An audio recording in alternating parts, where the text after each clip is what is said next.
Hello friends, welcome back. स्वागत है आपका एंशियंट हिस्ट्री ऑफ इंडिया के लेक्चर नंबर 26 में। दोस्तों, भारत के प्राचीन इतिहास के लेक्चर नंबर 26 में आप सभी का बहुत बहुत स्वागत है। और दोस्तों, ये जो हमने सब सीरीज शुरू की 200 बीसीई से लेके 300 सीई तक का ये जो 500 साल का पीरियड है, इस सब सीरीज का आज का हमारा ये लेक्चर नंबर 26 पांचवा लेक्चर होगा।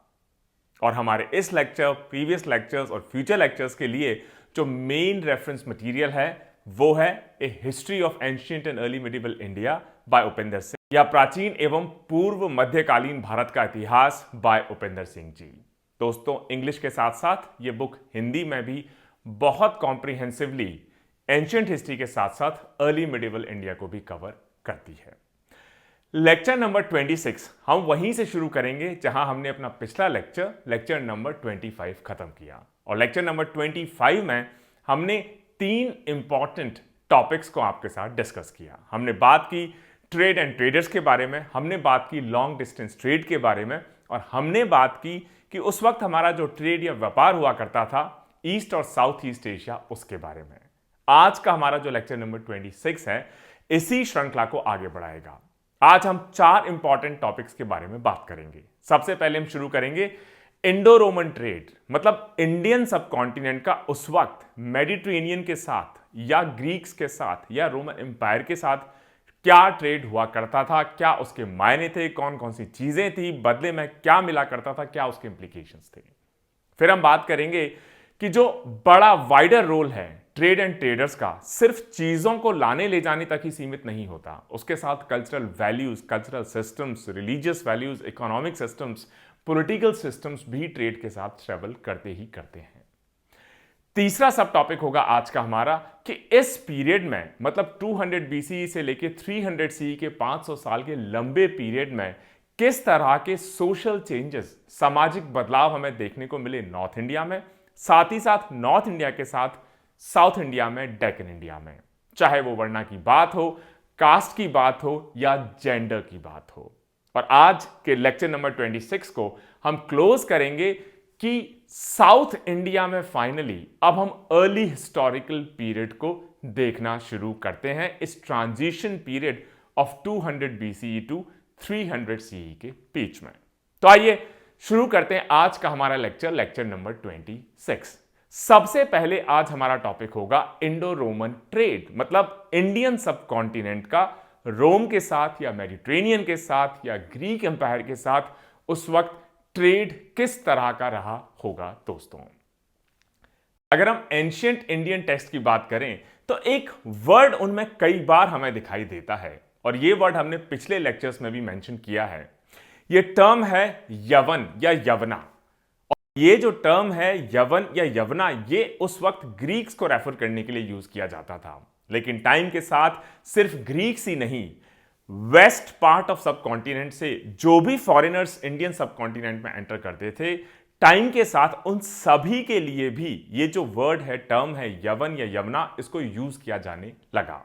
जैसे अशोका के इंस्क्रिप्शंस अगर हम देखें तो उनमें भी हमें यवनाज या यवन बार बार अपीयर होता हुआ दिखाई देता है, और उसमें कहा जाता है कि जो इंडियन सब कॉन्टिनेंट या मौर्यन एम्पायर के नॉर्थ वेस्टर्न बॉर्डर की तरफ से लोग आया करते थे, फॉरेनर्स आया करते थे, चाहे वो ग्रीक्स हो या कोई और हो, उन सभी को यवन या यवनास कहा जाता था। इसका मतलब इस 200 बीसी से लेके 300 सी के पीरियड में ये जो वेस्टर्नर्स थे, जो ट्रेड में इन्वॉल्व हुआ करते थे, उनको भी यवन या यवनास कहा जाता था। और सिर्फ ये north Indian ancient Indian text ही नहीं, लेकिन जो अर्ली तमिल लिटरेचर है उसमें भी ऐसे फॉरेनर्स जो वेस्टर्न पार्ट ऑफ सब कॉन्टिनेंट से एंटर करते थे, उनको यवन या यवनास कहा जाता था। अगर हम संगम पोयम्स की बात कर लें, उसमें बड़ी बड़ी शिप्स के बारे में मेंशन हमें मिलता है, जो कि पेरियार रिवर, और पेरियार रिवर पर वो आते थे, गोल्ड और वाइन लेकर आते थे, उसके बदले में ब्लैक पेपर मतलब काली मिर्च इंडिया से लेके, इंडियन सब कॉन्टिनेंट से लेके मेडिटेरेनियन की तरफ वापस सेल कर जाते थे। पट्टू पट्टू में एक पोयम है जो कंपेयर करती है कि मदुरई के जो वीवर्स हैं, जब वो वीव करते हैं, कपड़ा बनाते हैं, बुनते हैं, तो जिस तरह की आवाज उस वक्त आती है, उसी तरह की आवाज जब यवनों के शिप इंडियन कोर्ट्स पे आते थे, जब यवनों के शिप्स या जहाज इंडियन कोस्टल लाइन पे आते थे, पोर्ट्स पे आते थे, लोडिंग अनलोडिंग होती थी, तो कुछ उसी तरह की आवाज उस वक्त वहां पे रात को सुनने को मिलती थी। एक पोयम है बाय नकिरार जो रेफर करते हैं पांड्या किंग ननमारन को। वो कहते हैं कि जो पांड्या किंग ननमारन थे, ये परफ्यूम के साथ साथ कोल्ड वाइन को भी कंज्यूम करते थे और ये सभी चीजें सप्लाई की जाती थी यवंस या यवनास के द्वारा। ये जो पीरियड रहा सेकंड सेंचुरी बीसी और सेकंड सेंचुरी सी के बीच में, इसमें इंडियन सबकॉन्टिनेंट का रोमन एम्पायर के साथ, ग्रीक एम्पायर के साथ, मेडिटेरेनियन के साथ बड़ा ही फ्लरिशिंग ट्रेड रिलेशनशिप उस वक्त देखा गया। और इंडियन गुड के ट्रेड एक्सपोर्ट के साथ साथ, और ये जो ट्रेड रहा इंडिया का मेडिटेरेनियन के साथ साथ, रोमन एम्पायर के साथ साथ, ग्रीक एम्पायर के साथ साथ, ये सिर्फ यवंस के साथ ही ट्रेड तक सीमित नहीं रहा। इनफैक्ट इसने जो चाइनीज सिल्क ट्रेड या चाइनीज सिल्क रूट उस वक्त रहा, उसमें भी एक इंपॉर्टेंट रोल प्ले किया।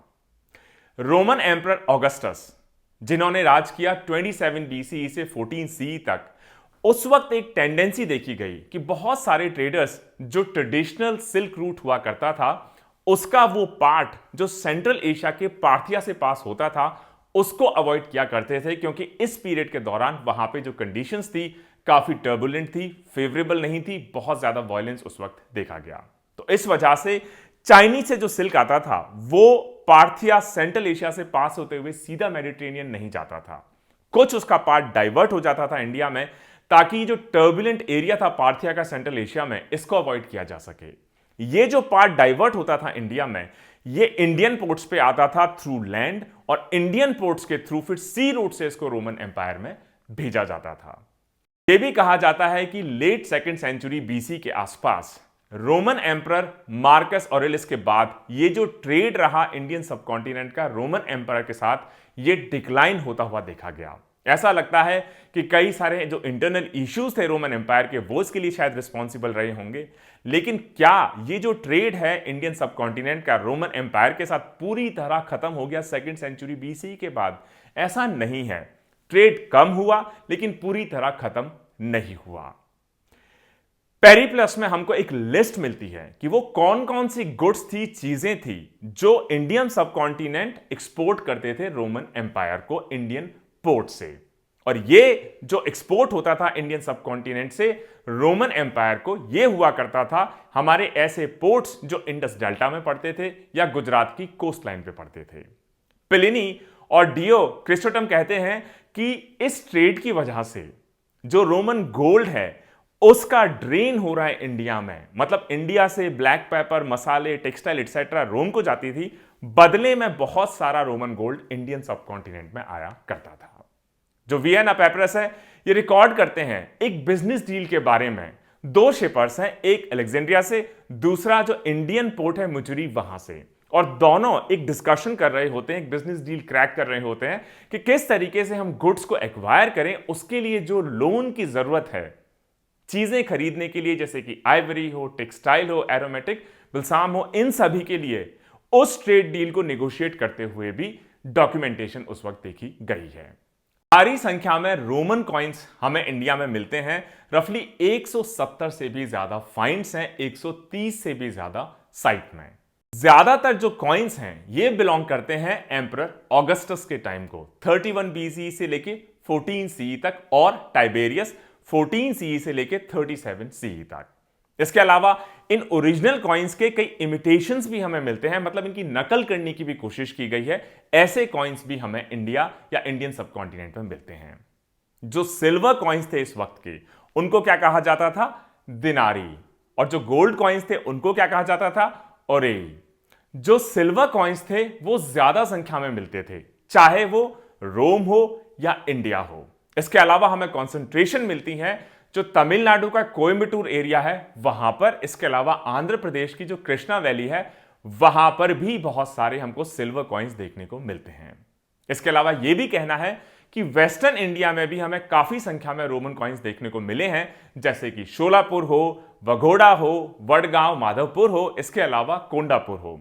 लेकिन इनकी संख्या हमें थोड़ी सी इंडियन सबकॉन्टिनेंट में डेक्कन इंडिया के मुकाबले कम दिखाई देती है। मतलब हमें रोमन कॉइन्स वेस्टर्न इंडिया में मिलते हैं, लेकिन संख्या उनकी रिलेटिवली थोड़ी सी साउथ इंडिया के मुकाबले कम हमें मिलती है। इसके अलावा कुछ हमें फाइंड्स मिलती हैं तक्षशिला में, मणिकिला में, मथुरा में भी, लेकिन नॉर्थ इंडिया में बहुत ही कम इंस्टांसेस मिले हैं रोमन कॉइन फाइंड्स के। यह भी माना जाता है कि हो सकता है इसका एक कारण यह भी रहा हो कि कुशानास के टाइम पे एक प्रॉपर मिंटिंग का सिस्टम हुआ करता था, कॉइन्स बनाने का सिस्टम हुआ करता था। तो यह हो सकता है कि कुशान एम्पायर ने रोमन गोल्ड कॉइन्स को मेल्ट करके उनको पिघलाकर अपने खुद के कॉइन्स में कन्वर्ट कर लिया हो। इस वजह से अब जब हम एक्सकवेशन करने जाते हैं नॉर्थ इंडिया में, तो शायद हमें उतने गोल्ड कॉइन्स ना मिलते हों, क्योंकि कुशानास ने रोमन गोल्ड कॉइन्स को मेल्ट करके रीमिंट करके अपने कुशाना गोल्ड कॉइन्स में कन्वर्ट कर लिया हो। लेकिन नॉर्थ इंडिया में हमें रोमन एम्पायर टाइम के ना ही तो ज्यादा गोल्ड कॉइन्स मिलते हैं, ना ही हमें सिल्वर कॉइन्स मिलते हैं। एक जो मेजर कॉइन होर्ड है गोल्ड ओराई का, यह हमें मिलता है ईस्टर्न इंडिया के सिंहभूम में। कई सारे जो रोमन कॉइन्स हैं इंडिया में, उनमें स्लैश मार्क्स मिलते हैं, कई बार छोटे छोटे काउंटर मार्क्स उस पर बने हुए मिलते हैं, जैसे कि डॉट्स, स्टार्स, कर्व्स। इनका एग्जैक्ट क्या रीजन है ये तो शायद क्लियर नहीं है, लेकिन ये क्लियर है कि कहीं ना कहीं किसी ना किसी तरीके से ये जो छोटे छोटे मार्क्स हैं, स्लैश मार्क्स हैं, काउंटर मार्क्स हैं, ये किसके ओनरशिप होंगे, मतलब किसके एक्चुअली कॉइन होंगे, उसको शायद ये इंडिकेट करते रहे होंगे। ऐसा माना जाता है कि कुशानास में और सतवाहन किंगडम्स में एक वेल स्टैब्लिश्ड करेंसी का सिस्टम हुआ करता था। तो इस वजह से चाहे कुशानास हो या सतवाहन किंगडम्स हो सकता है कि रोमन कॉइन्स को उन्होंने मेल्ट किया हो, पिघलाया हो, अपने बुलियन में कन्वर्ट किया हो, लेकिन ईस्टर्न डेक्कन में खासतौर से उस वक्त किसी तरह का कोई रियल इंडिजीनियस करेंसी सिस्टम नहीं था। तो कम से कम ईस्टर्न डेक्कन में तो हमें रोमन गोल्ड और सिल्वर कॉइन्स ओरिजिनल फॉर्मेट में मिलने चाहिए थे, लेकिन उतने ईस्टर्न डेक्कन में हमें नहीं मिले जितने हमें वेस्टर्न डेक्कन में मिले हैं। इसके अलावा रिसेंटली यह भी एक फैक्ट सामने निकल कर आता है कि जो रोमन कॉइन्स थे उन्होंने काफी बाद तक अपना आना इंडियन सबकॉन्टिनेंट में जारी रखा। मतलब जैसे ज्यादातर कॉइन्स हमें मिलते हैं emperor Augustus and emperor Tiberius के टाइम के, लेकिन उनकी डेथ के बाद भी उनके नाम के कॉइन्स हमको इंडियन सबकॉन्टिनेंट सेकंड से थर्ड सेंचुरी सी तक आते हुए दिखाई देते हैं। तो रोमन गोल्ड कॉइन्स हमें मिले, रोमन सिल्वर कॉइन्स हमें मिले, रोमन ब्रॉन्ज कॉइन्स भी हमें मिलते हैं इंडिया के कई सारे पार्ट्स में, खासतौर से तमिलनाडु में। और अगर इनकी आप डेटिंग करें तो ये फोर्थ सेंचुरी सी के सेकेंड हाफ को डेट करते हुए दिखाई देते हैं। कई सारे ब्रॉन्ज कॉइन्स हमें श्रीलंका में भी मिलते हैं। इसका मतलब टाइम के साथ जो ट्रेड था वो धीरे धीरे साउथवर्ड शिफ्ट होता हुआ देखा गया। मैरीटाइम जो नेटवर्क्स थे, शिपिंग रूट्स थे, वो और ज्यादा साउथवर्ड शिफ्ट होते हुए दिखाई दिए। कॉइन्स हमें ट्रेड के बारे में तो इंफॉर्मेशन देते ही देते हैं, कल्चर के बारे में भी इंपॉर्टेंट इंफॉर्मेशन देते हैं, पॉलिटिकल सिस्टम के बारे में इंपॉर्टेंट इंफॉर्मेशन देते हैं। और अगर आपको Indo Greek, Indo Roman, Indo Mediterranean contacts, trade या उस वक्त जो रिलेशनशिप रहा हो, इसके बारे में पता करना है तो कॉइन्स तो एक इंपॉर्टेंट सोर्स है ही है। दूसरा जो बहुत इंपॉर्टेंट सोर्स है वो है पॉटरी। उस वक्त दो टाइप की रोमन पॉटरी देखने को हमको मिलती है इंडियन सबकॉन्टिनेंट में। एक तो है अम्फोरा जार्स, दूसरा है टेरा सिगलाटा। जो अम्फोरा जार्स हैं ये लार्ज ओवल बॉडी के हैं, नैरो पतली सिलेंड्रिकल नेक है और इसमें दो हैंडल्स हैं। और जो टेरा सिगलाटा है ये एक रेड ग्लेज पॉटरी है जिसको आप एक मोल्ड में प्रेस करके इसको डेकोरेट करके बनाते हैं। जो स्कॉलर्स हैं वो कहते हैं कि ज्यादातर जो एम्फोरा जार्स थे एक जगह हुआ करती थी जिसका नाम था अरिजो, वहां से उस वक्त बनाकर इंपोर्ट किए जाते थे, वहां पर इनका मेनली प्रोडक्शन हुआ करता था। इस वजह से इनको एरिटाइन वेयर भी उस वक्त कहा जाता था। लेकिन लोगों का यह भी कहना है कि जो एक बहुत इंपॉर्टेंट साइट है इस पीरियड की इंडियन सबकॉन्टिनेंट में, अरिकमेडु, उसमें हमें जो पॉटरी मिली है सारी की सारी पॉटरी ऐसी नहीं है जो एरिजो से इंपोर्ट होती हुई दिखाई देती है।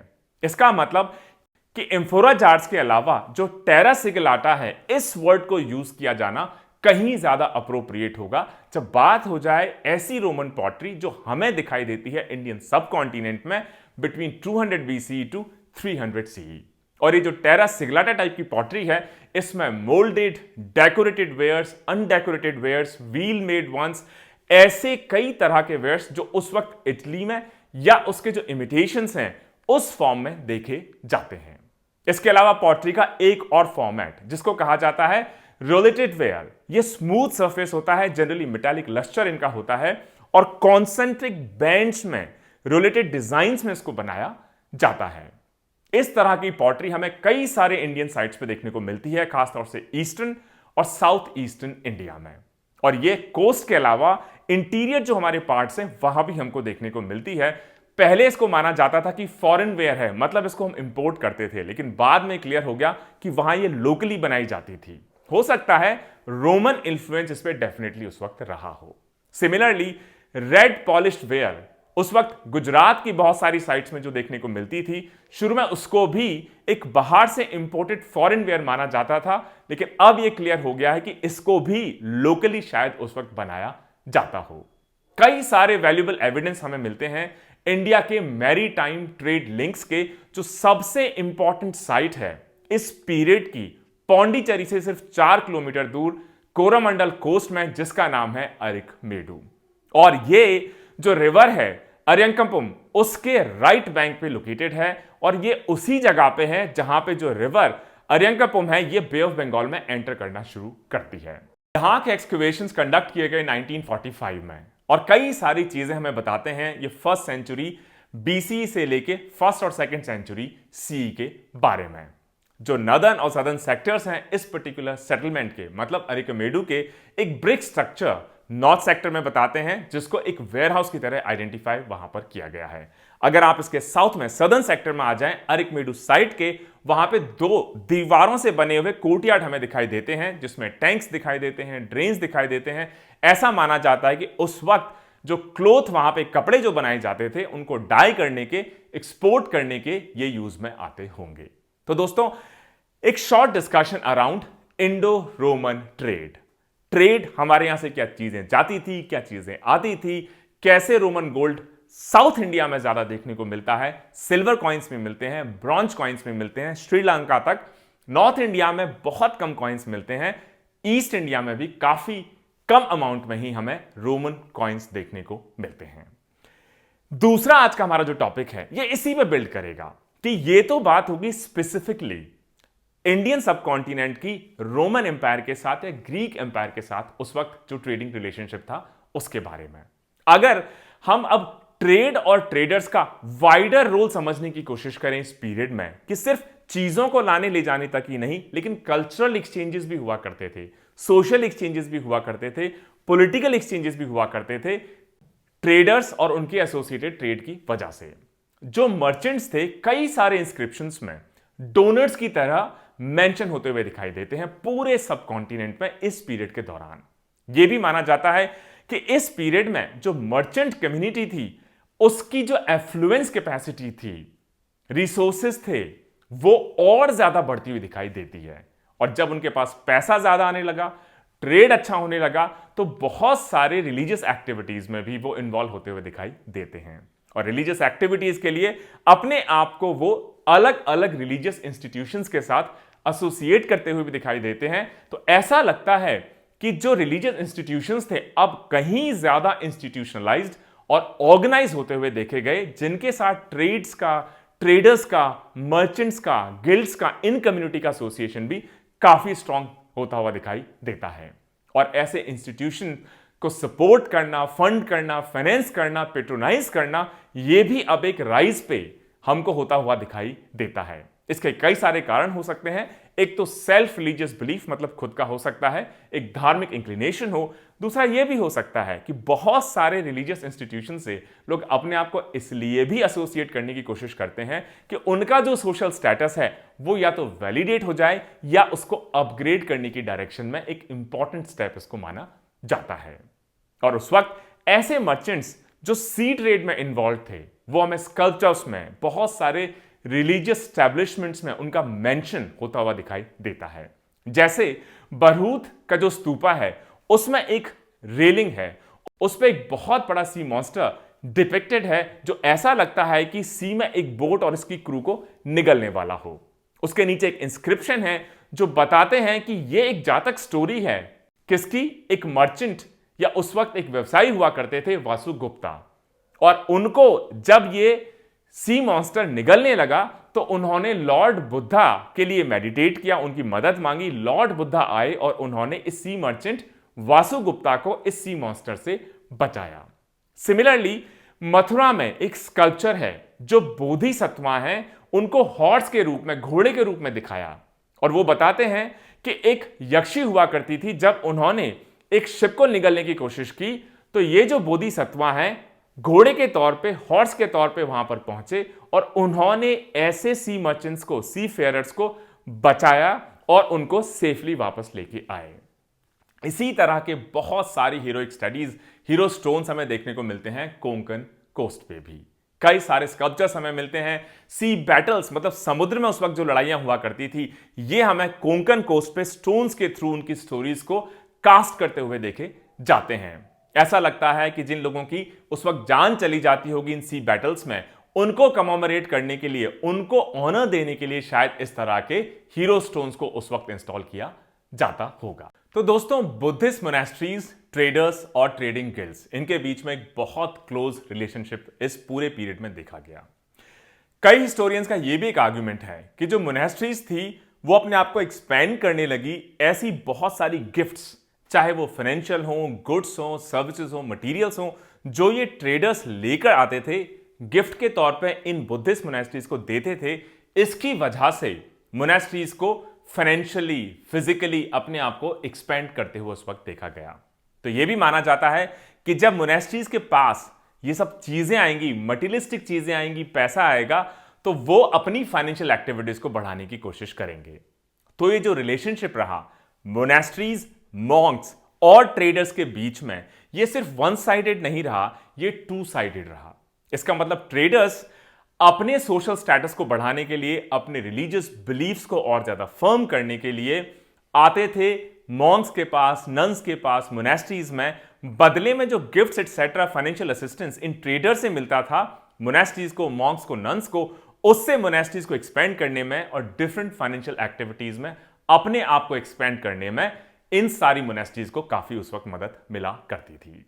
और जो ट्रेडर्स पास हुआ करते थे इन मोनेस्ट्रीज से, वो बहुत सारे तरीके के डोनेशंस दिया करते थे। इस वजह से उसके बदले में ये जो मोनेस्ट्रीज हुआ करती थी, कई तरह की सर्विसेज इन ट्रेडर्स को दिया करती थी। हो सकता है ट्रेडर्स अगर पास हो रहे हैं, बीच में कोई मोनेस्ट्री पड़ गई, वहां पे उनके रुकने के लिए, खाने के लिए, पीने के लिए मोनेस्ट्रीज किसी ना किसी फॉर्मेट में उस वक्त मदद उनकी करती होंगी। बदले में हो सकता है उनको वो फाइनेंशियल असिस्टेंस इन ट्रेडर से या जो रेस्ट करने वाले लोग हैं इनसे उनको मिलता हो। इसके अलावा यह भी कहना है कि जो ट्रेडिंग आइटम्स हैं, जैसे कि इंसेंस, मतलब कि अगरबत्ती, धूप बत्ती, इसके अलावा जो प्रेशियस महंगे स्टोन्स हैं, यह भी हो सकता है कि रिलीजियस पर्पसेस के लिए ट्रेडर्स लेके आते हों, जो मोनेस्ट्रीज भी अपनी रिलीजियस एक्टिविटीज के लिए यूज कर सकती हों। लेकिन अगर कोई डायरेक्ट लिंक आप ढूंढने की कोशिश करेंगे बुद्धिस्ट मोनेस्ट्रीज और ट्रेड के बीच में, तो बहुत ज्यादा सब्सटेंशियल डायरेक्ट लिंक्स नहीं हैं। इनडायरेक्ट इन्फ्लुएंसेस हैं कि ट्रेडर्स हो सकता है आते हों, रुकते हों, डोनेशंस देते हों, गिफ्ट्स देते हों, उसको यूज करती हों मोनेस्ट्रीज अपनी एक्सपेंशन के लिए, अपनी फाइनेंशियल एक्टिविटीज के लिए। यह भी एक आर्गुमेंट है कि जो ट्रेडिंग रूट्स हुआ करते थे, उस पूरे ट्रेडिंग रूट पे कई तरह की मोनास्ट्रीज को उस वक्त आते हुए देखा। लेकिन क्या यह एक डायरेक्ट एविडेंस आप मान सकते हैं कि ट्रेडर्स को सपोर्ट करने के लिए या ट्रेडर्स की वजह से ही उस रूट पे मोनास्ट्रीज का आना हुआ? इसको आप डायरेक्ट कंक्लूजन ड्रॉ नहीं कर सकते। यह जो हाइपोथेसिस रही कनेक्शन की किस किस के बीच में, बुद्धिस्ट मोनास्ट्रीज और ट्रेडिंग गिल्ड्स, ट्रेडर्स के बीच में एंशिएंट इंडिया के पीरियड में, ये सिर्फ इंडियन सब कॉन्टिनेंट में ही नहीं, लेकिन अगर आप ईस्ट एशिया में चले जाएंगे तो वहां पर भी ऐसा ही रेसिप्रोकल रिलेशन, मतलब दोनों के ही फायदे की चीज हो, मोनेस्ट्रीज के बीच में और ट्रेडर्स के बीच में, ईस्ट एशिया से लेके साउथ एशिया से लेके साउथ ईस्ट एशिया से लेके इंडियन सब कॉन्टिनेंट में ही सिमिलर लाइंस में ये reciprocal relationship between monasteries, Monks, nuns on one side and traders, trading guilds on the other side देखा गया है। इसके अलावा एक दूसरा इंपॉर्टेंट इश्यू कि जब ट्रेड स्टार्ट होता है, ट्रेडर्स ट्रैवल करते हैं, तो वो चीजों को, सर्विसेज को तो एक जगह से दूसरी जगह मूव करते ही करते हैं, ट्रांसमिट करते ही करते हैं, लेकिन ये एक इंपॉर्टेंट व्हीकल होता है कल्चरल ट्रांसमिशन का भी। जैसे एक आर्गुमेंट ये भी है कि जो कनेक्शन है लॉन्ग डिस्टेंस ट्रेड का, अर्बनाइजेशन का, बुद्धिस्ट थियोलॉजी के डेवलपमेंट का और चाइना में बुद्धिज्म के स्प्रेड होने का, इसमें कहीं ना कहीं ट्रेड का बहुत इंपॉर्टेंट रोल आप कह सकते हैं। इसका मतलब यह भी है कि जब चाइना में बुद्धिज्म फैलने लगा तो वहां से डिमांड आने लगी कि हमें बुद्धिज्म से रिलेटेड रेलिक्स चाहिए, इमेजेस चाहिए, सेरेमोनियल ऑब्जेक्ट्स चाहिए, जिसको जो ट्रेडर्स थे इंडिया से लेके चाइना में सप्लाई करते थे। बदले में वहां से फाइनेंशियल रिसोर्सेज आते होंगे, तो ये एक इंपॉर्टेंट मीडियम भी बन गया साइनो इंडियन ट्रेड या चाइना इंडियन ट्रेड के लिए। इसके अलावा एक और इंटरेस्टिंग एविडेंस या फैक्ट जिसको आप कह सकते हैं, जो स्टैब्लिश करने की कोशिश करते हैं बुद्धिज्म और ट्रेडर्स के बीच के इस रिलेशनशिप को। उस वक्त यह पॉसिबिलिटी है कि बुद्धिस्ट सिंबल्स जैसे कॉइनेज में लेजेंड्स हो, सील्स हो, पॉटरी हो, उससे हमें एक नई आइडिया का पता चलता है कि इस पीरियड के दौरान एक नए बोधिसत्वा जिसका नाम है अवलोकितेश्वरा, इनके बारे में इंफॉर्मेशन हमें मिलती है। और ऐसा लगता है कि ये जो बोधिसत्वा रहे अवलोकितेश्वरा, ये एक्चुअली जो ट्रैवलर्स थे, ट्रेडर्स थे, सी वॉरियर्स थे, सी फेयरर्स थे, इनके प्रोटेक्टर उस वक्त माने जाते थे। जो ट्रेड नेटवर्क था Indian subcontinent, south east Asia, initially ऐसा लगता है कि ट्रेडिंग ग्रुप्स ने उसको डोमिनेट किया हो, खासतौर से ऐसे ट्रेडिंग ग्रुप्स जिनका कहीं ना कहीं झुकाव बुद्धिज्म की तरफ थोड़ा सा ज्यादा रहा होगा। तो इन ट्रेडर्स ने भी साउथ ईस्ट एशिया में बुद्धिज्म को स्प्रेड करने में ट्रेडिंग चैनल्स के थ्रू एक बहुत इंपॉर्टेंट रोल उस वक्त प्ले किया होगा। इसका मतलब ट्रेड एक बहुत इंपॉर्टेंट व्हीकल है इकोनॉमिक एक्सपेंशन के लिए, एक्सचेंजेस के लिए, कल्चरल ट्रांसमिशन के लिए भी।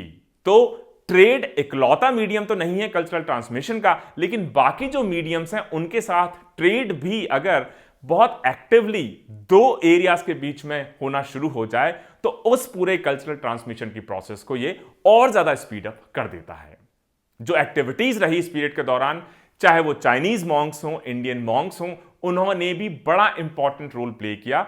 अगर हम बात करें कि चाइना में बुद्धिज्म का एक्सपेंशन कैसे हुआ, क्यों हुआ। एक और बड़ा ही इंटरेस्टिंग इंपॉर्टेंट फैक्ट कि चाहे आप इंडियन सबकॉन्टिनेंट की बात देख लें, चाहे आप साउथ ईस्ट एशियन कोर्ट्स की बात देख लें, कोर्ट्स में जो रिचुअल्स हुआ करते थे वो अभी भी ब्राह्मणिकल प्रैक्टिसेस के हिसाब से ही हुआ करते थे। इसका मतलब बुद्धिज्म साउथ ईस्ट एशिया में स्प्रेड होना शुरू हो गया, लेकिन कोर्ट में अभी भी ब्राह्मणिकल रिचुअल्स का, ब्राह्मणिकल स्पेशलिस्ट का, ब्राह्मणिकल प्रैक्टिसेस का अभी भी दबदबा बना रहा दोस्तों। तो दोस्तों, ये आज का हमारा दूसरा इंटरेस्टिंग टॉपिक कि इकोनॉमिक एक्टिविटीज के साथ, गुड्स के साथ, सर्विसेज के साथ ट्रेड या ट्रेडर्स कैसे एक इंपॉर्टेंट व्हीकल की तरह एक्ट करते हैं कल्चरल ट्रांसमिशन के लिए, रिलीजियस ट्रांसमिशन के लिए। और हमारा अब जो नेक्स्ट इंपॉर्टेंट टॉपिक होगा, जो बहुत ही सेंसिटिव टॉपिक है, और आपसे मेरी रिक्वेस्ट रहेगी कि इसको आप सिर्फ हिस्ट्री की तरह समझें, बहुत ज्यादा इमोटिव ना हो। आज के जो मोरल प्रिंसिपल्स हैं, वैल्यूज हैं, डेमोक्रेटिक वैल्यूज हैं, मॉडर्न वर्ल्ड वैल्यू सिस्टम है, उसके थ्रू ये जो प्रैक्टिसेस रही, कल्चर रहे या जो नॉर्म्स रहे पास्ट के, उनको देखने की कोशिश ना करें। आज के हिसाब से इन पास्ट प्रैक्टिसेस को गलत या सही ठहराने की कोशिश आप ना करें। सिर्फ हिस्ट्री के स्टूडेंट की तरह इमोशनल इंटेलिजेंस के साथ हमारा जो नेक्स्ट सब टॉपिक है, जिसमें हम बात करेंगे कि इस 500 साल के पीरियड में क्या क्या इंपॉर्टेंट सोशल चेंजेस हमने देखे नॉर्थ इंडिया में, डेक्कन इंडिया, साउथ इंडिया में, जब बात हो जाए वर्णा को लेके, कास्ट सिस्टम को लेके, जेंडर या पोजीशन ऑफ वुमेन को लेकर। शुरू करते हैं। कोई भी डेवलपमेंट हो, कोई भी पीरियड हो, तो इकोनॉमिक एक्टिविटीज, पॉलिटिकल एक्टिविटीज, उसके साथ साथ उसके सोशल इंप्लीकेशंस भी होते हैं। लेकिन ऐसे बहुत कम एस्पेक्ट्स आप कह सकते हैं सोशल हिस्ट्री के जिनको आप इकोनॉमिक एक्टिविटी और पॉलिटिकल एक्टिविटी से बिल्कुल सेग्रीगेट करके देख सकते हैं। तीनों ही एलिमेंट कहीं ना कहीं एक दूसरे को इन्फ्लुएंस करते हुए नजर आते हैं। ये जो 500 साल का पीरियड रहा 200 BC से लेकर 300 CE के बीच में, इसमें अभी भी ब्राह्मणिकल आइडियोलॉजी के जो मेन पिलर्स रहे वो आश्रम सिस्टम और 4 वर्णा 4 वर्णा सिस्टम ही रहा। और ये हमें बहुत सारी इस पीरियड की जो धर्मशास्त्र टेक्स्ट हैं उनके थ्रू इंफॉर्मेशन मिलती है।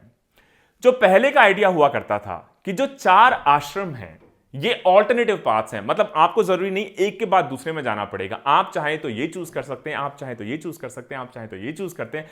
अब इस 500 साल के पीरियड में ये कॉन्जिक्यूटिव स्टेजेस बन गए, मतलब ऑल्टरनेटिव नहीं, एक के बाद एक के बाद एक के बाद एक। ये एक मेजर चेंज रहा।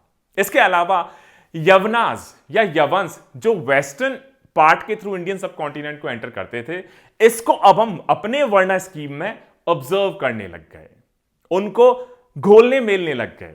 और ऐसा माना जाता है कि जो थ्योरी रही मिक्सचर ऑफ वर्णास, जिसको वर्णा संकरा भी कहा जाता है, वहीं से इवॉल्व हुई। क्योंकि बहुत सारे वॉर्स हुए, बहुत सारे इन्वेजन्स हुए, ट्रेड हुआ वेस्टर्न इंडिया से, तो जब फॉरेनर्स इंडिया में आके सेटल होते थे, रुकते थे, मिलते थे, जुलते थे, उनको इंडिया के वर्णा सिस्टम में कैसे लाया जाए, ये लाया गया वर्णा संकरा मिक्सचर ऑफ वर्णा सिस्टम के थ्रू।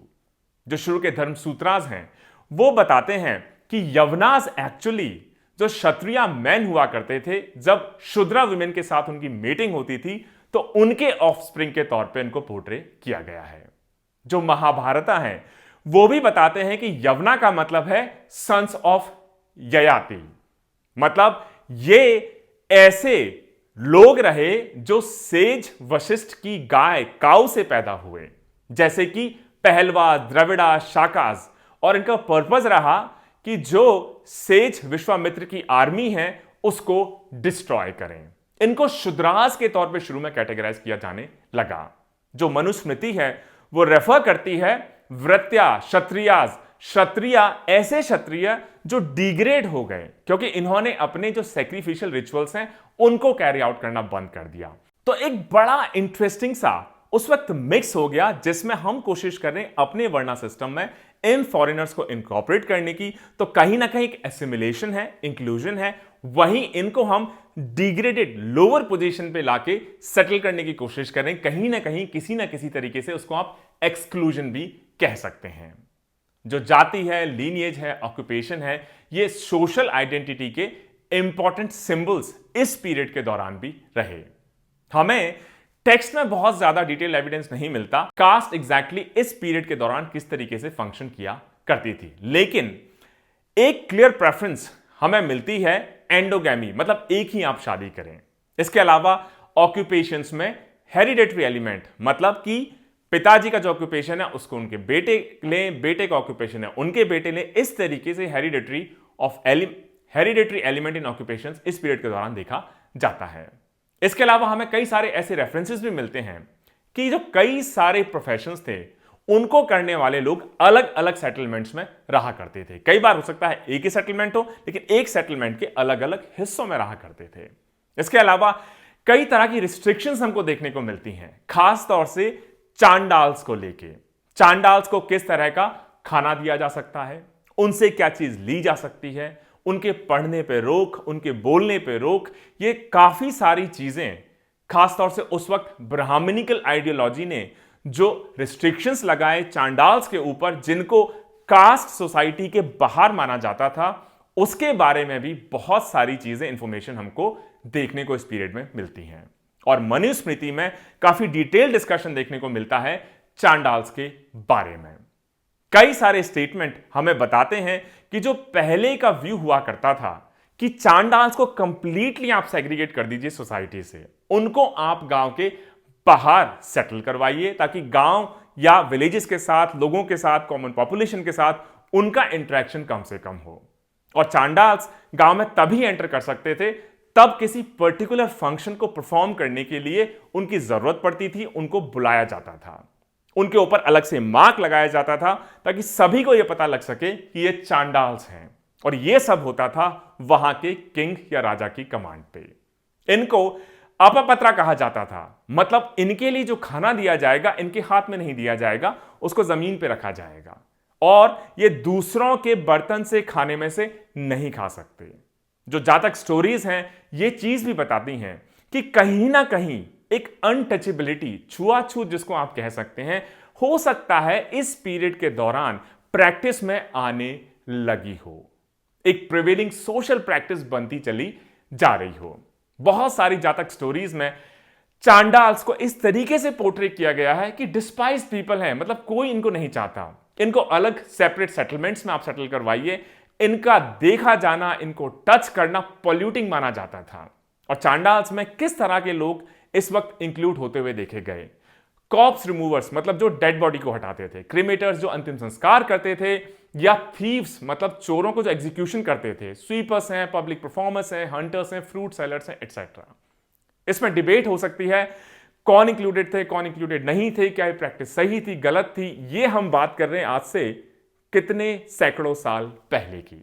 तो आज के social democratic modern world value के चश्मे से आप इन प्रैक्टिसेस को मत देखिए। हिस्टोरिकल फैक्ट्स हैं, किसी को गलत लग सकते हैं, किसी को सही लग सकते हैं, कुछ प्रैक्टिसेस गलत होंगी जिनको अब हम ठीक कर रहे हैं। हो सकता है आज की प्रैक्टिसेस बहुत सारी हों जो पहले एंशिएंट इंडिया के लोगों को गलत लगे। इसीलिए एथनोसेंट्रिसिज्म के थ्रू इन प्रैक्टिसेस को कभी नहीं देखा जाना चाहिए। एक सिंपल इमोशनल इंटेलिजेंस के साथ मोक्ष मुद्रा में आप हिस्ट्री के स्टूडेंट की तरह इन प्रैक्टिसेस को समझें, सुने और अपने दिमाग में बिठाएं। एक्सट्रीम प्रिजुडिसेस देखने को मिलते हैं चांडाल्स के अगेंस्ट। जेना टेक्स्ट में भी इसके बहुत सारे मेंशन हमको देखने को मिलते हैं। इसके अलावा जो एग्जिस्टेंस है जाति का, कास्ट डिस्टिंक्शन का, हायरार्कीज का, ये भी हमको देखने को मिलते हैं। लेकिन क्या पूरी तरह रिजिड हुआ करती थी? ऐसा भी नहीं है। ऐसे बहुत सारे इंसिडेंसेस हमको देखने को मिलते हैं जिसमें एक लेवल ऑफ सोशल फ्लेक्सिबिलिटी हमको देखने को मिलती है, जिसमें हमें रिकॉग्निशन ऐसे ऑफस्प्रिंग्स, ऐसे बच्चों को भी देखने को मिलता है जिसमें हो सकता है दो लोग जो शादी में इन्वॉल्व हो, मीटिंग में इन्वॉल्व हो, वो सेम वर्णा के ना हो, सेम कास्ट के ना हो, अनइक्वल यूनियन से पैदा उस वक्त हुए हो। मतलब कुछ डिग्री फ्लेक्सिबिलिटी की, सोशल फ्लेक्सिबिलिटी की, मोबिलिटी की भी दिखाई इस वक्त हमें देती है। जैसे जो भद्रशाला जातका हैं, एक स्टोरी कहानी बताते हैं कि कोशाला के उस वक्त के राजा हुआ करते थे प्रसन्नजीत, और जब उन्हें पता चला कि शाक्य क्लैन ने उन्हें ट्रिक कर दिया है, उन्हें बुद्धू बना दिया है, शाक्य प्रिंस की एक ऐसी बेटी जो एक्चुअली शाक्य प्रिंसेस से नहीं एक स्लेव विमेन से पैदा हुई, उसके साथ प्रसन्नजीत किंग ऑफ कोशाला की शादी करवा के, तो उन्हें बहुत गुस्सा आया।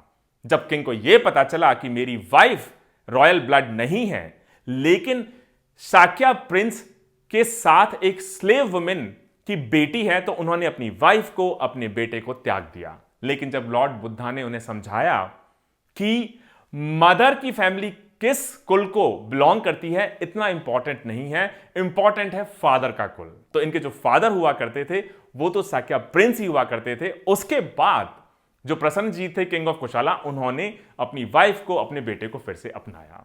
सिमिलरली कई तरह की जातक स्टोरीज मिलती हैं। जैसे एक जातक स्टोरी बताती है एक प्रिंस के बारे में, जब उनको प्यार हुआ, लव अफेयर में वो पड़े, तो उन्होंने पॉटर के यहां, बास्केट मेकर के यहां, फ्लोरिस्ट के यहां, कुक के यहां कई तरह की अप्रेंटिसशिप उन्होंने की। इसके अलावा और कई सारी स्टोरीज हैं जिसमें प्रिंस ट्रेडर का रोल करते हुए देखे गए हैं। एक यंग मैन नोबल फैमिली को बिलोंग करते हैं, आर्चर के तौर पे, तीरंदाज के तौर पे। सिमिलरली एक ब्राह्मण है जो पोर्ट्रे करते हैं एक ट्रेडर के तौर पे, हंटर के तौर पे, ट्रैपर के तौर पे, फार्मिंग के तौर पे, हायरिंग देमसेल्व्स एज कार्वर्स एटसेट्रा। एक कॉमन थीम यह है कि जो हायर क्लास वर्णा या हायर वर्णा के लोग थे, उनको लोअर वर्णा के जो ऑक्यूपेशंस थे वो तो करते हुए देखा गया, लेकिन लोअर वर्णा, लोअर स्टेटस के जो लोग हुआ करते थे, उनको हायर वर्णा, हायर स्टेटस की एक्टिविटीज को करते हुए ज्यादा नहीं देखा गया दोस्तों। तो यह भी माना जाता है कि इस पीरियड के दौरान पहले की तरह एक बड़ा क्लोज कनेक्शन आप कह सकते हैं कास्ट, वर्णा, रोल्स और रिलेशंस के बीच में, किसी भी हाउस होल्ड में, सोसाइटी में, सिटी में, मैन एंड विमेन के बीच में भी देखने को मिलता है। अब एक शॉर्ट डिस्कशन हो जाए कि इस पीरियड के दौरान विमेन की, महिलाओं की क्या उस वक्त स्थिति रही होगी। तो अगर आप इस पीरियड के टेक्स्ट को देखें तो उसमें कई सारे कॉन्ट्राडिक्टरी स्टेटमेंट्स मिलते हैं when it comes to status of women. For example, Manusmriti women या महिलाओं के बारे में प्रेज भी करते हैं, उनकी तारीफ भी करते हुए दिखाई देते हैं और उनकी बुराई या उनका क्रिटिसिज्म करते हुए भी दिखाई देते हैं। इसका मतलब ऐसा लगता है कि इशू क्या है उसके बेसिस पे मनुस्मृति में कई जगह हमें तारीफ मिलती है महिलाओं की, कई जगह क्रिटिसिज्म भी देखने को मिलता है। जैसे अगर डिस्कशन इस बारे में है कि पुरुषों को अपनी वाइफ्स को प्रोटेक्ट करना चाहिए, उनका बचाव करना चाहिए, उनकी केयर करना चाहिए, तो उसमें कहा गया है क्योंकि महिलाएं लस्टफुल होती हैं, कमजोर होती हैं, फिकल होती हैं, हार्ड हार्टेड होती हैं, कठोर दिल की होती हैं और कंप्लीटली अनट्रस्टवर्दी होती हैं, इस वजह से पुरुषों को, मेन को उनको प्रोटेक्ट करना होगा, गार्ड करना होगा। वहीं दूसरी तरफ सेम मनुस्मृति में अगर डिस्कशन विमेन की रिस्पेक्ट के बारे में है तो उसमें कहा जाता है कि जो महिलाएं हैं ये तो गॉडेस लक्ष्मी का रूप हैं, गॉडेस ऑफ फॉर्चून का रूप हैं, भगवान ने इनको दिया है, इनका रिस्पेक्ट हर घर में होना ही चाहिए। इसके अलावा अगर डिस्कशन इस बारे में है कि पुरुषों को, मेन को, विमेन को अब्यूज नहीं करना चाहिए, तो मनुस्मृति में हमें मेंशन मिलता है कि भगवान उन्हीं घर में आते हैं, उन्हीं घर में धन धान्य देते हैं जिसमें महिलाओं का सम्मान होता है, उनको रिवर किया जाता है। मनुस्मृति एम्फसाइज करते हैं कि हस्बैंड का कंट्रोल उनकी वाइफ पे पूरा होना चाहिए, ऐसे जैसे कि वो उनकी प्रॉपर्टी हो। लेकिन ये भी कहते हैं कि वाइफ को आप बेच नहीं सकते, जल्दी से आप छोड़ नहीं सकते, एक वस्तु की तरह आप उनको ट्रीट नहीं कर सकते, क्योंकि वाइफ भगवान की दया दृष्टि से, कृपा दृष्टि से, उनकी आशीर्वाद से ही, संयोग से ही आपको मिली है। ये किसी कैटल या गोल्ड या मार्केट में मिलने वाली वस्तु नहीं है कि जब मन आया आप ले आए, जब मन आया आपने इनको छोड़ दिया। जो हस्बैंड हैं उनको यह भी कहा गया है मनुस्मृति में कि आप इनको सपोर्ट करेंगे हर हाल में, हर सर्कमस्टांस में, लेकिन उसके लिए एक शर्त भी है। उसके लिए जो वाइफ है उनको भी पूरी तरह फेथफुल होना पड़ेगा, डिवोटेड होना पड़ेगा। इसके अलावा कई तरह के इंडिविजुअल स्टेटमेंट्स मिलते हैं, कॉन्टेक्स्ट मिलते हैं, जिसमें कहा गया है कि जो ब्रॉडर सोशल और फैमिली रोल स्ट्रक्चर हैं किस तरीके से हैं, मेल्स के, फीमेल्स के, और ये सारी इंफॉर्मेशन हमें डिटेल में मिलती है मनुस्मृति में। पैट्रियार्कल नेचर ऑफ फैमिली, मतलब कि पुरुष प्रधान जो फैमिली का सेटअप था और ज्यादा स्ट्रेंथन होते हुए देखा गया है इस पीरियड में। इसका मतलब विमेन का इनसबऑर्डिनेशन, विमेन का जो सोशल इकोनॉमिक स्टेटस है थोड़ा और डाउनग्रेड होते हुए देखा गया है इस 500 साल के पीरियड में, और यह हमें सभी धर्मशास्त्र वर्क्स में देखने को मेंशन होता हुआ दिखाई देता है। विमेन, महिलाओं ने जो पब्लिक लाइफ है उससे अपने आप को विड्रॉ करना शुरू कर दिया। इसके अलावा उनकी जो एक्सेस थी नॉलेज को, स्टडीज को, वो भी थोड़ी कम होती हुई दिखाई देती है, और धीरे धीरे उनकी जो डिपेंडेंसी है अपने हस्बैंड्स के ऊपर, मेल किन्समैन के ऊपर, वो बढ़ती हुई दिखाई देती है। इसके अलावा जो प्रेफरेंस रही बेटों की बेटियों के ऊपर, वो भी बहुत ज्यादा स्ट्रांग होती हुई दिखाई देती है इस पीरियड में। इसका मतलब इस पीरियड में महिलाओं की पोजीशन ओवरऑल डाउनग्रेड होती हुई दिखाई देती है, और कहीं ना कहीं उनकी डिपेंडेंसी मेल के ऊपर ज्यादा बढ़ती हुई और पूरी तरह अपने आप को सिर्फ डोमेस्टिक स्फीयर में सीमित करती हुई दिखाई देती हैं। इसके अलावा उनकी सेक्सुअलिटी पे भी रिस्ट्रिक्शंस बढ़ते हुए दिखाई देते हैं, उनकी चेस्टिटी पे बहुत एम्फेसिस बढ़ता हुआ दिखाई देता है, और इस पीरियड के दौरान प्री प्यूबर्टी मैरिजेस भी बढ़ती हुई दिखाई देती हैं। इसका मतलब एक चेंज हमें होता हुआ दिखाई देता है, एक सोशल चेंज, एक हाउस होल्ड चेंज इस पीरियड के दौरान। अब एक छोटा सा डिस्कशन हो जाए कि विमेन और प्रॉपर्टी के बीच में यह हमेशा से एक बड़ा सेंसिटिव सा इक्वेशन या डायलॉग रहा, उसकी क्या सिचुएशन रही इस पीरियड के दौरान। तो अगर हम ऋग्वेदा के टाइम से, ब्राह्मणिकल टेक्स्ट के टाइम से, 5th-6th सेंचुरी के टाइम से अगर हम देखें, तब से क्या रिलेशनशिप रहा विमेन का प्रॉपर्टी के साथ, एवोल्यूशन लगातार हमें होता हुआ दिखाई देता है। इस पीरियड में जो स्मृतिज हैं, पुराणास हैं, वो हमें सजेस्ट करते हैं कि विमेन की जो पोजीशन है वो रेलीगेट होती हुई दिखाई देती है, almost complete subordination and subservience to male. उनको अब एक प्रॉपर्टी की तरह शायद, या एट पार विद शुद्राज भी शायद किसी ना किसी फॉर्मेट में ट्रीट होता हुआ दिखाई देता है। इसके अलावा विमेन को क्या प्रॉपर्टी मिलेगी उसमें भी उनकी जो पोजीशन है एज ए क्लेमेंट, वो इनहेरिटेड प्रॉपर्टी में उनको शायद उतनी हिस्सेदारी नहीं मिल पाएगी इस पीरियड में। इसके बारे में भी स्ट्रॉन्ग इंडिकेशंस दिखाई देते हैं। ये इंफॉर्मेशन हमें मिलती है शुरुआती दौर के धर्म सूत्रास में। इसके अलावा जो लॉ गिवर्स हैं उस वक्त के, उन्होंने इस बात को भी रिकॉग्नाइज किया कि वेमेन को आप पूरी तरह प्रॉपर्टी से अलग भी नहीं कर सकते, उनका भी हक है इनहेरिटेंस के ऊपर। उन्होंने कहा खासतौर से जो स्त्री धन है उसके ऊपर इनका हक हमेशा बना रहेगा, चाहे इनके हस्बैंड इनको त्याग दें, डिवोर्स दे दें या इनको छोड़ दें। और मनुस्मृति के हिसाब से स्त्री धन में 6 टाइप के गिफ्ट हैं। ऐसे गिफ्ट जो शादी से पहले स्त्री को मिले हों, ऐसे गिफ्ट जो बारात के दौरान मतलब शादी के दौरान उनको मिले हों, जैसे कन्यादान एटसेट्रा। इसके अलावा ऐसे गिफ्ट जो प्यार से उनके फादर इन लॉ ने, ससुर जी ने या उनकी सासू मां ने, मदर इन लॉ ने उनको दिए हों। इसके अलावा ऐसे गिफ्ट्स जो उनके भाई ने, माता ने, पिता ने उनको दिए हों। इसके अलावा ऐसी प्रॉपर्टी जो अपनी मेहनत से उन्होंने कमाई हो या उनको अपनी फैमिली से इनहेरिटेंस में मिली हो, ऐसी प्रॉपर्टी स्त्री धन से आप चाहे उनको तलाक दे दें तब भी वो प्रॉपर्टी आप नहीं ले सकते, उस प्रॉपर्टी से आप वुमेन को अलग नहीं कर सकते। तो मतलब कहीं ना कहीं रेलिगेशन तो हुआ, लेकिन वुमेन की प्रॉपर्टी को, उनके रिसोर्सेज को कैसे वो सर्वाइव करेंगी, इस चीज को ध्यान में रखते हुए कुछ लेवल तक का प्रोटेक्शन इस पीरियड में देखा गया है।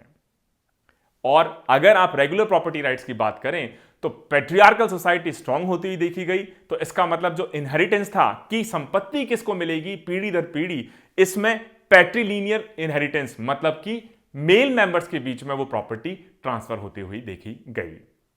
कई हिस्टोरियंस का यह भी आर्गुमेंट है कि जो विमेन राइट्स हैं खासतौर से इमूवेबल प्रॉपर्टी को इनहेरिट करने के, ये इस पीरियड में थोड़े कम होते हुए दिखाई देते हैं। और ऐसा लगता है कि गुप्ता या पोस्ट गुप्ता पीरियड में विमेन का प्रॉपर्टी के ऊपर ज्यादा हक धीरे धीरे इसलिए बढ़ने दिया गया ताकि जो फैमिली प्रॉपर्टी है उसके ऊपर फैमिली मेंबर्स का ही कंट्रोल रहे और दूसरे लोग या खासतौर से स्टेट, मतलब ऐसा ना हो कि राज्य या शासन उसके ऊपर कब्जा कर ले, उससे बचाने के लिए विमेन ने फिर से अपने आप को या विमेन के रोल को असर्ट होते हुए देखा गया है गुप्ता या पोस्ट गुप्ता पीरियड में। जो स्मृति टेक्स्ट हैं ये मैरिज सेरेमनी की क्या डिटेल्स होंगी इसके बारे में बहुत इंफॉर्मेशन हमें नहीं देती हैं।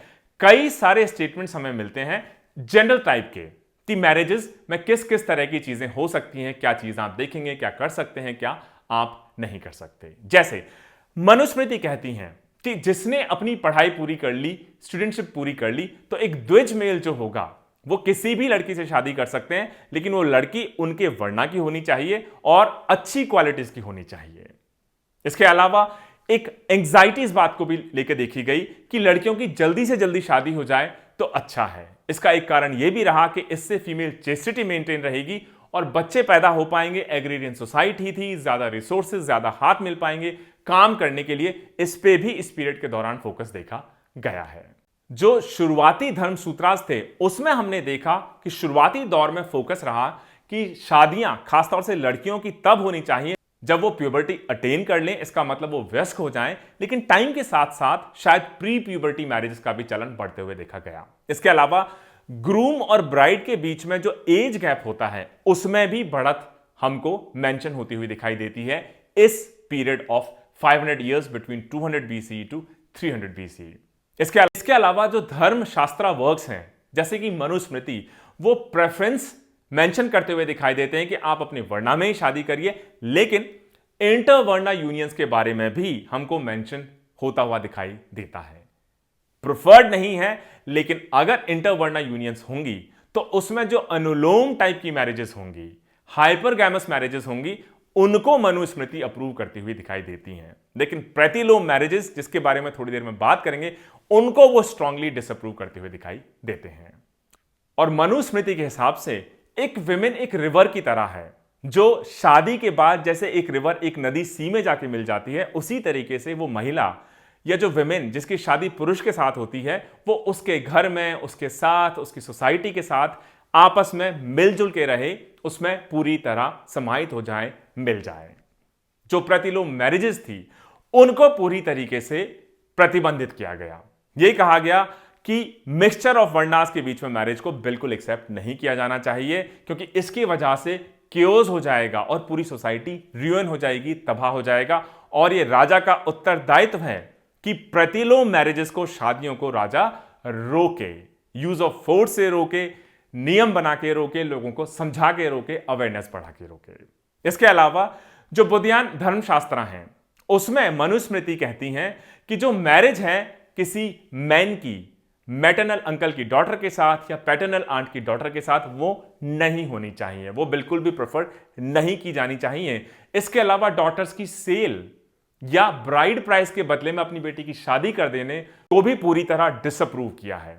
लेकिन यह कहा है कि अगर किसी की मजबूरी है कि ब्राइड प्राइस के बदले अपनी डॉटर की कोई शादी कर रहा है तो उसके लिए क्या रूल्स होंगे, अगर आप उन रूल्स को फॉलो करते हैं तो बहुत रेयर सर्कमस्टांसेस में आप इस प्रैक्टिस को शायद कैरी आउट कर सकते हैं।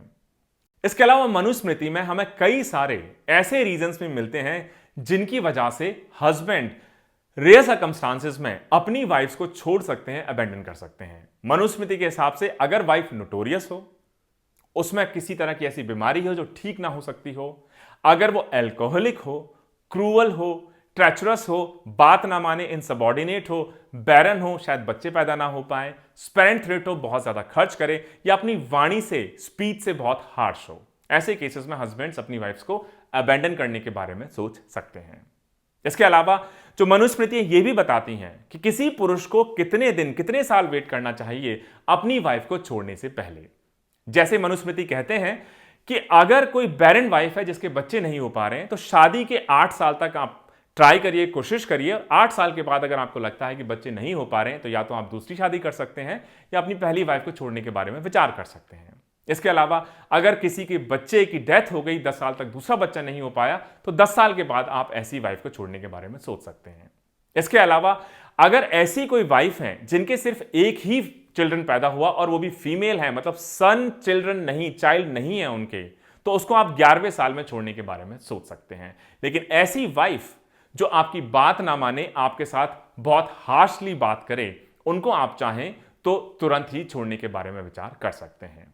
वहीं दूसरी तरफ मनुस्मृति यह भी कहती है कि अगर कोई वाइफ अपने हस्बैंड का पूरा ख्याल रखती हैं, बीमार हैं, तो भी ऐसी वाइफ को नहीं छोड़ना चाहिए बिल्कुल भी।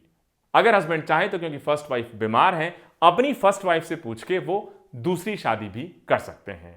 जैसे यज्ञवल्क्य स्मृति में कहा गया है कि अगर कोई व्यक्ति, कोई मेल, कोई मैन अपनी फर्स्ट वाइफ को छोड़ देते हैं, दोबारा शादी कर लेते हैं, तो फिर उन्हें पहली वाइफ के बारे में भी पूरा ख्याल रखना चाहिए, उनकी व्यवस्था करनी चाहिए, उनको मेंटेनेंस देना चाहिए। ऐसा अगर वो नहीं करेंगे तो उनको बहुत इसका पाप लगेगा, इनके लिए ये सिंफुल होगा। इसके अलावा हमको इंडिकेशंस मिलते हैं पॉलीजिनी के, मतलब एक पुरुष कई महिलाओं के साथ शायद उस वक्त शादी करते होंगे, कम स्टांसेस होंगे, लेकिन कुछ पर्टिकुलर केसेस हो सकते हैं। इसके अलावा कुछ डिस्कशंस हमें मिलते हैं प्रॉपर्टी राइट्स के बारे में कि अगर एक मैन के बहुत सारे सन्स पैदा हुए हैं डिफरेंट वाइफ से, उनके बीच में प्रॉपर्टी का डिस्ट्रीब्यूशन कैसे होना चाहिए। इसके अलावा पुरुष तो हो सकता है कि कई महिलाओं के साथ शादी करे, जनरली नहीं, लेकिन कुछ रेयर सर्कमस्टांसेस में विमेन के लिए स्ट्रिक्टली ये कहा गया कि आप पूरी जिंदगी भर मोनोगैमी, मतलब एक ही पुरुष के साथ आप संबंध बनाएंगे, उसी के साथ आप शादी करेंगे, वही एक आइडियल टाइप की शादी होगी। इसके अलावा विडो रीमैरिजेस को, मतलब विधवा पुनर्विवाह को, क्या मनुस्मृति या धर्मशास्त्र इस वक्त के अप्रूव करते हैं? अप्रूव नहीं करते हैं। उनका कहना है कि बेटी को आप शादी के तौर में सिर्फ एक बार ही दे सकते हैं, बार बार शादी उनकी नहीं करवा सकते। अगर हस्बैंड की डेथ हो जाती है तो भी आप दोबारा विडोज की शादी नहीं करवाएंगे। और मनुस्मृति का यह भी कहना है कि अपनी मृत्यु तक वो सेलिब्रेट रहें, कोड ऑफ कंडक्ट को माने और जो रूल्स बनाए गए हैं अपने हस्बैंड को डिवोटेड रहें। इस तरह की वाइफ एक आइडियल वाइफ माना जाएगा। अगर हस्बैंड की डेथ हो जाती है तो जो वर्चुअस वुमेन होगी वो सेलिबेसी मेंटेन करेंगी तो वो स्वर्ग को जाएंगी। अगर वो सेलिबेसी मेंटेन नहीं करेंगी तो ऐसा लगता है कि उनको हो सकता है कि सिन या सिंफुल उनके एक्ट को माना जाए। इसके अलावा मनुस्मृति में हमें नियोग या लेवराइट रिलेशनशिप्स के बारे में मिलता है। इसको लेकिन अच्छा नहीं माना गया है, इसको एक पशु धर्म के तौर पे माना गया है, ऐसा धर्म जो इंसान नहीं एनिमल्स फॉलो करते हैं। इसके अलावा कई सारे प्रोसीजर्स भी मेंशन किए गए हैं कि अगर किसी तरीके से कोई नियोग का रिलेशनशिप बनता है तो उसमें क्या क्या रूल्स आपको फॉलो करने होंगे।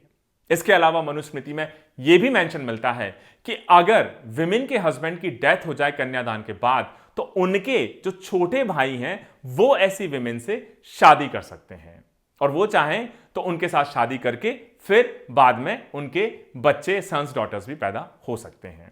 अगर किसी नियोग यूनियन में कोई सन पैदा होता है तो उसको क्या कहा जाएगा? क्षेत्रज। क्षेत्रज का मतलब है ऐसा जो क्षेत्र में पैदा हुआ हो, मतलब वो बॉर्न ऑफ द फील्ड हो, जैसे कि विमेन।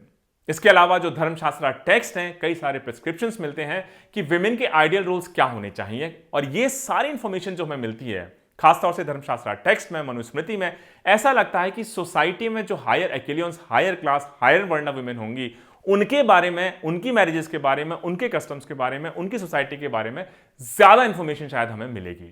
लेकिन जो common man women societies, house holds हैं, डिफरेंट बैकग्राउंड्स हैं, उसके बारे में हो सकता है बहुत ज्यादा इंफॉर्मेशन हमें धर्मशास्त्र टेक्स्ट या मनुस्मृति में ना हो। वो इंफॉर्मेशन हमें मिल सकती है दूसरे सोर्सेस से, जैसे पाली जातक स्टोरीज से, जैसे जो क्वींस हैं, नन्स हैं, कोर्ट्सियंस हैं, इनकी इंफॉर्मेशन तो हमें धर्मशास्त्र से, मनुस्मृति से मिल जाएगी, लेकिन पाली जातक स्टोरीज एटसेट्रा से ऐसी विमेन जो अलग अलग ऑक्यूपेशंस जैसे बास्केट मेकिंग हो गया, वीविंग हो गया, डाइंग हो गया, उनकी कैसी लाइफ रही होगी, उनके लिए कौन कौन से नियम होंगे, क्या उनका सोशल सिस्टम होगा, इसके बारे में इंफॉर्मेशन हमें मिलती है। कुछ इंफॉर्मेशन हमें मिलती है इंस्क्रिप्शन से भी, जो सब कॉन्टिनेंट के अलग अलग पार्ट में हमको देखने को मिलते हैं। कई सारे रिकॉर्ड हमें जो रॉयल विमेन है उनकी एक्टिविटीज के बारे में बताते हैं, जैसे कि जो रॉयल विमेन या महिलाएं हुआ करती थी सतवाहन फैमिली की, एपिग्राफिक रिकॉर्ड एविडेंस में हमें साफ मिलता है कि वो अपनी मर्जी से भी काफी इनिशिएटिव्स लेती थी डोनेशंस करने के। जैसे कुछ इंस्टांसेस हमें देखने को मिले हैं खासतौर से सतवाहन किंग्स में, जो अपने पिता के बजाय अपनी मदर के गोत्र को यूज करते हुए देखे गए हैं, जैसे गौतमी पुत्र या वशिष्ठ पुत्र। ऐसा माना जाता है कि जो किंग्स हैं उन्होंने अपनी मदर के गोत्र को लेना ज्यादा प्रेफर किया और यह माना जाता है कि ब्राह्मणिकल सिस्टम में तो गोत्र किससे आना होगा, किससे हेरिडेट करना होगा? अपने फादर से। लेकिन कुछ पर्टिकुलर केसेस में माना जाता है, ऐसा बहुत स्ट्रिक्ट नहीं माना गया कि आप सिर्फ फादर से ही गोत्र आप कैरी करेंगे, लेकिन आप चाहें तो मदर से भी कैरी कर सकते हैं। लेकिन यह एक कंक्लूसिव एविडेंस नहीं है कि उस वक्त की सोसाइटी मैट्रियार्की या मैट्रिलिनी बेस्ड हुआ करती थी, मतलब पैट्रियार्कल सोसाइटी ही थी। कुछ एक्सेप्शंस हैं जहां पर किंग्स ने, खासतौर से सतवाहन किंग्स ने, जैसे गौतमी पुत्र सतकर्णी, वशिष्ठ पुत्र सतकर्णी, इन्होंने गोत्र फादर के बजाय मदर से कैरी किया। इसके अलावा कुछ केसेस ऐसे भी मिलते हैं जहां पे जो एक से ज्यादा किंग हैं वो सेम गोत्र कैरी करते हुए दिखाई दिए हैं। तो ऐसा लगता है कि शायद सतवाहन किंग्स में क्रॉस कजन मैरिजेस भी उस वक्त हो सकता है हुआ करती हों। इसके अलावा जो इंस्क्रिप्शंस हैं वो नॉन रॉयल विमेन की क्या लाइफ होती होगी, उसके बारे में क्या एक्टिविटी होती होंगी, उसके बारे में भी बहुत सारी इंफॉर्मेशन हमें देते हैं। जैसे जो नॉन रॉयल वुमेन है, मतलब जो राजघराने को बिलोंग नहीं किया करती थी, वो बहुत संख्या में Buddhist sites, Buddhist monarchies, Buddhist nuns, Monks को डोनेशन दिया करती थी।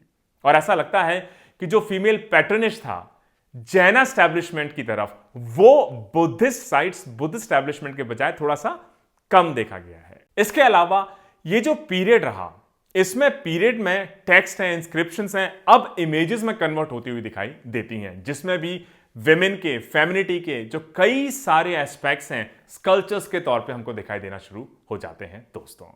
तो दोस्तों, ये हमारा नेक्स्ट सब टॉपिक रहा कि सोसाइटल सिस्टम, सोशल सिस्टम, वर्णा, जाति, ऑक्यूपेशन, धर्मशास्त्र, मनुस्मृति, विमेन की पोजीशन, इनहेरिटेंस की situation, royal women, non royal women, इन सब के बारे में क्या सोर्सेज ऑफ इंफॉर्मेशन हैं, उन सोर्सेज ऑफ इंफॉर्मेशन से क्या इन्फ्रेंसेस ड्रॉ किए गए हैं। इन्फ्रेंसेस गलत हो सकते हैं, सही हो सकते हैं, आपको हो सकता है सही लगे, किसी को गलत लग सकते हैं। यह बड़ा सब्जेक्टिव सा, सेंसिटिव सा डिस्कशन। नेक्स्ट सब टॉपिक है आज के हमारे लेक्चर नंबर 26 में, वो है society in early historical south India, कि अब जो हमारा साउथ इंडिया है उसमें शुरुआती दौर में किस तरह के सोशल चेंजेस, किस तरह की सोसाइटी इमर्ज होती हुई हमें दिखाई देती है।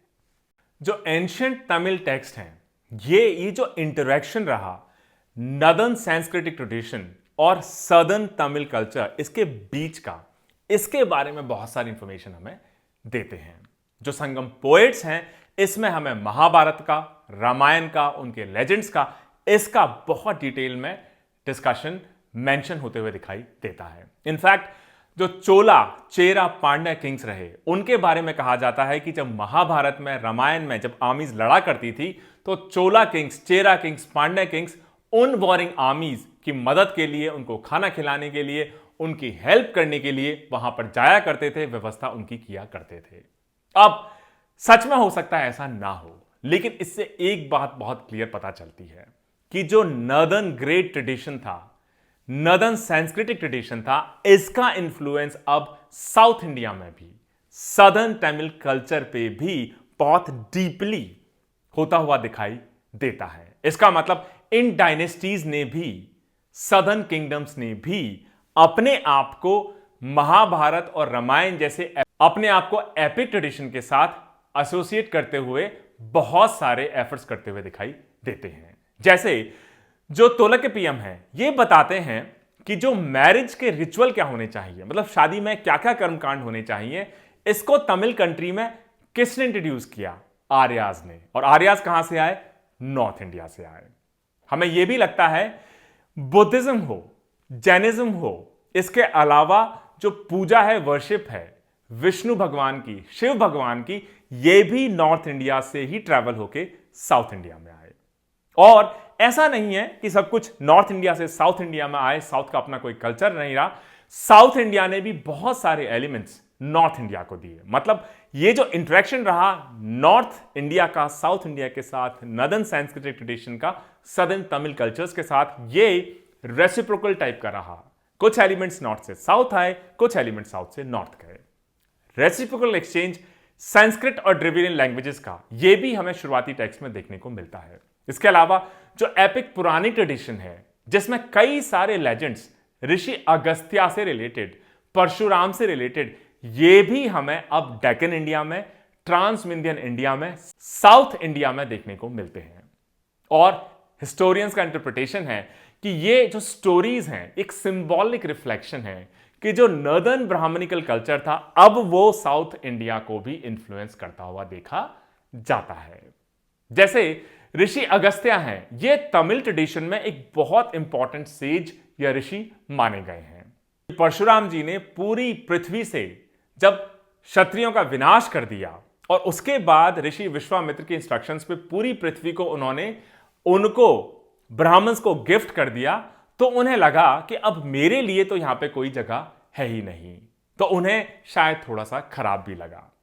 उसके बाद भगवान वरुण ने उन्हें एक वरदान दिया और ऐसा हमें तमिल ट्रेडिशन में, संगम लिटरेचर में देखने को मिलता है कि तब परशुराम कन्याकुमारी गए, उनके सदर्न मोस्ट टिप पे खड़े हुए पेनिनसुला के, और उनसे कहा गया कि जहां तक आप अपनी एक्स, अपना फरसा फेंकेंगे नॉर्थ की तरफ, वो जमीन आपकी हो जाएगी। उन्होंने ऐसा ही किया। उनका जो एक्स था, फरसा था, वो गोकर्ण में जाके गिरा और वहां तक की जमीन परशुराम जी को दे दी गई। उसके बाद नॉर्थ इंडिया से वो ब्राह्मण्स को लेके आए, वहां पे अलग अलग गांवों में उन्होंने उनको बसाया, उनके लिए लॉ कोर्ट्स बनाए, उनकी रहने की व्यवस्था की, पूरा सोशल सिस्टम, इकोनॉमिक सिस्टम उन्होंने उनके लिए डेवलप किया। यह मेंशन हमको देखने को मिलता है तमिल ट्रेडिशन की बुक्स में। इसका मतलब जो नॉर्दर्न एपिक स्टोरीज थी वो अब हमें साउथ इंडिया में भी मेंशन होती दिखाई देती हैं। इस बात का हमें बहुत ध्यान रखना होगा कि सिंपलिस्टिकली ये कह देना कि साउथ इंडिया का अपना कोई कल्चर नहीं रहा, सब कुछ नॉर्थ इंडिया की वजह से डेवलप होना शुरू हुआ, पूरी तरह गलत होगा। कि नॉर्थ इंडिया की वजह से साउथ इंडिया का आर्यनाइजेशन हो गया, पूरी तरह गलत होगा। नॉर्दर्न सांस्कृतिक इन्फ्लुएंसेस साउथ इंडिया में देखने को मिलते हैं, लेकिन इन सेंचुरी से पहले, इस ट्रांजिशन पीरियड से पहले, इन 500 साल से पहले भी साउथ इंडिया का भी अपना यूनिक कल्चर रहा, जो हमें नियोलिथिक, चाल्कोलिथिक और अर्ली आयरन एज कल्चर्स में ऑलरेडी मिलता है। इसका मतलब इंटरेक्शन रहा। कई सारी चीजें साउथ इंडिया से नॉर्थ इंडिया ट्रैवल की, बहुत सारी चीजें नॉर्थ इंडिया से साउथ इंडिया ट्रैवल की। मुझे उम्मीद है दोस्तों आज का हमारा जो लेक्चर रहा, जिसमें 4 इंपॉर्टेंट टॉपिक्स हमने डिस्कस किए। सबसे पहले इंडो रोमन ट्रेड, उसके बाद ट्रेड एंड ट्रेडर्स का बड़ा रोल क्या हो सकता है, ट्रेड गुड्स सर्विसेज के अलावा कल्चरल ट्रांसमिशन के लिए, रिलीजियस ट्रांसमिशन के लिए, पॉलिटिकल सिस्टम ट्रांसमिशन के लिए, उसके बारे में चर्चा की। इसके बाद क्या इंपॉर्टेंट सोशल चेंजेस रहे नॉर्थ इंडिया में, डेक्कन इंडिया में, वर्णा सिस्टम में, कास्ट सिस्टम में, जेंडर सिस्टम में। एंड फाइनली हमने डिस्कस किया कि early historical south India, north India का क्या इंफ्लुएंस हमें दिखाई देता है साउथ इंडिया की तरफ, उसके बारे में। जो हमारा अगला लेक्चर होगा, लेक्चर नंबर 27, उसमें 4 इंपॉर्टेंट टॉपिक्स और हम डिस्कस करेंगे। हम शुरुआत करेंगे फिलोसॉफिकल डेवलपमेंट से, हम बात करेंगे आस्तिक और नास्तिक स्कूल्स के बारे में। फिर हम बात करेंगे यक्ष और यक्षीस और नागीज की जो पूजा हुआ करती थी, वर्शिप हुआ करती थी, उसके बारे में। फिर वैदिक रिचुअल्स के बारे में, फिर पौराणिक हिंदुइज्म के बारे में। Stay tuned. जय हिंद, जय भारत।